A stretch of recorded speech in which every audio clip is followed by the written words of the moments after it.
అంతర్జాతీయ విమానాశ్రయానికి ఆ పక్కన ఒక ఫ్యూచర్ సిటీని దాదాపుగా 30,000 ఎకరాలలో ఒక నూతన నగరాన్ని నిర్మించాలని తెలంగాణ రాష్ట్ర ప్రభుత్వం నిర్ణయం తీసుకున్నది.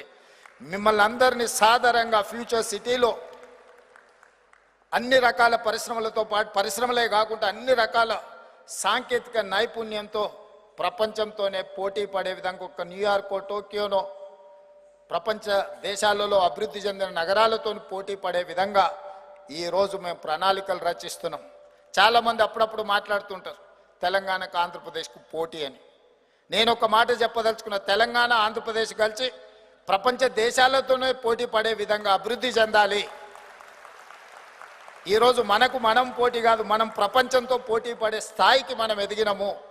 మన ఆలోచన విధానంలోనే మనం మార్పులు తీసుకొని రావాల్సిన అవసరం ఉన్నది. దానికి అవసరమైన ప్రణాళికలు రచించుకోవాల్సిన అవసరం ఉన్నది. విడిపోయి పోటీ పడే కంటే కలిసి ఉండి అభివృద్ధి పదం వైపు నడుస్తే ఖచ్చితంగా ప్రపంచానికే ఆదర్శంగా ఈ రెండు రాష్ట్రాలు రాణిస్తాయని, ఏవైనా సమస్యలు ఉన్నా పరిష్కరించుకుందాం, కూర్చుందాం, మాట్లాడుకుందాం. దేశాల మధ్యలో యుద్ధాలు జరిగినప్పుడు కూడా చర్చలతో పరిష్కారం అవుతున్నప్పుడు ఇరు రాష్ట్రాల మధ్యలో ఉన్న సమస్యలు పరిష్కరించుకోవడానికి చర్చలు దారి చూపవా?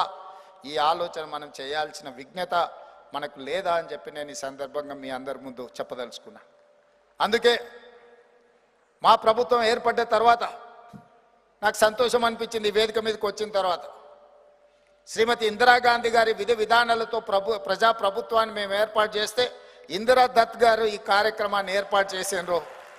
ఈ సారూప్యత యాదృచ్ఛికం అయినా నాకు మనసుకు ఆనందాన్ని కలిగించింది ఇందిరమ్మ అనే పేరు వినడంతో.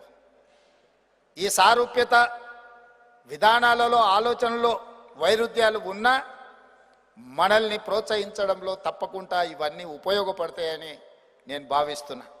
అందుకే మిత్రులారా, హైదరాబాద్ నగరం ఈరోజు ఈ దేశంలో ఉండే మెట్రోపాలిటన్ సిటీస్ బెంగళూరు, ముంబై, ఢిల్లీ, కలకత్తా, చెన్నైతో కాదు ప్రపంచ దేశాలలో ఉండే గొప్ప నగరాలతో పోటీ పడదలుచుకున్నాం. నా దగ్గర అంతర్జాతీయ ఎయిర్పోర్ట్ ఉంది, ఔటర్ రింగ్ రోడ్ ఉంది, ఐటీ పరిశ్రమలు ఉన్నాయి, ఫార్మా పరిశ్రమలు ఉన్నాయి, ఐఎస్బి ఉంది, IIIT ఉంది. ఇట్లాంటి అద్భుతమైన సంస్థలు ఉన్నాయి. ఇక్కడ అద్భుతమైన పారిశ్రామికీకరణ జరుగుతుంది. వీటన్నిటినీ ఇంకా ముందుకు తీసుకువెళ్ళడానికి అవసరమైన ప్రణాళికలు మా దగ్గర సిద్ధంగా ఉన్నాయి.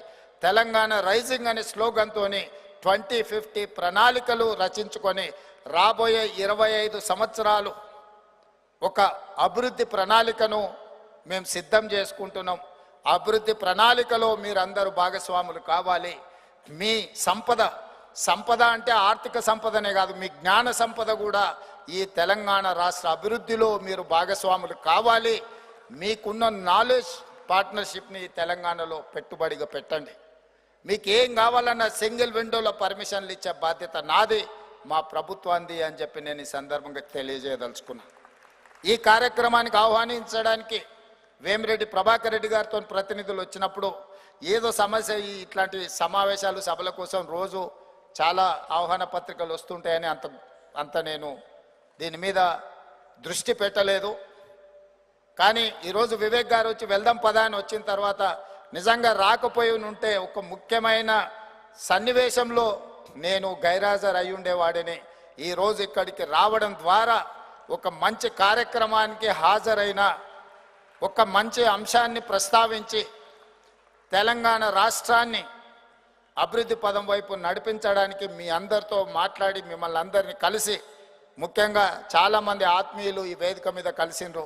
వివిధ కారణాల చేత వాళ్ళని కలవకపోయిన గతంలో నాతో పాటు చట్టసభలలో పనిచేసిన వాళ్ళు, నాతో పాటు రాజకీయ పార్టీలో కలిసి పనిచేసిన వాళ్ళు, వివిధ సందర్భాలలో వివిధ రంగాలలో రాణించిన కుటుంబంతో పరిచయాలు